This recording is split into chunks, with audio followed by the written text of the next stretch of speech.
நம்ம எல்லாருக்கும் நடிகர் விஷால தெரியும். அவருக்கு ரீசெண்டா கொஞ்சம் உடம்புக்கு முடியல அப்படின்ற நிறைய வீடியோஸ் நம்ம சோஷியல் மீடியாஸ்ல பார்த்துருக்கோம். இப்போ கொஞ்சம் பெட்டரா தான் இருக்காரு. இப்போ ரீசெண்டா அவர் ஒரு இன்டர்வியூ கொடுத்திருந்தாரு. அதுல அவங்கள இன்டர்வியூ பண்ணவங்க உங்களுக்கு எப்போ மேரேஜ் அப்படின்னு எதிர்ச்சியா கேட்டாங்க. அதுக்கு அவர் மேபி ஆகஸ்ட் மாதிரி இருக்கும், என்னோட பர்த்டே அந்த மந்த்து தான் வருது, ஸோ அந்த மந்தே பண்ணிக்கலாம்னு இருக்கோம் அப்படின்னு சொன்னார். அது மட்டும் இல்லாமல் நடிகர் சங்கம் கட்டிடம் வேலை போயிட்டு இருக்கு, அதுவும் அதுக்குள்ளே முடிஞ்சிடும். அந்த கட்டிட திருப்பு விழா முடிஞ்சதும் அடுத்து மேரேஜ் தான் அப்படின்னு சொன்னார். அதுக்கப்புறம் லவ்வா அரேஞ்ச் மேரேஜா அப்படின்னு கேட்டதுக்கு லவ் தான் அப்படின்னு சொன்னார். ஆனால் பேரெல்லாம் எதுவுமே சொல்லலை.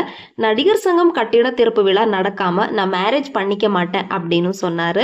அது முடிஞ்சு அடுத்துதான் என் கல்யாணம் அப்படின்னு சொல்லியிருந்தாரு. இந்த மாதிரி லேட்டஸ்டான ட்ரெண்டிங் அப்டேட்ஸ் தெரிஞ்சுக்க சில் பண்ணு சேனலை சப்ஸ்கிரைப் பண்ணிக்கோங்க.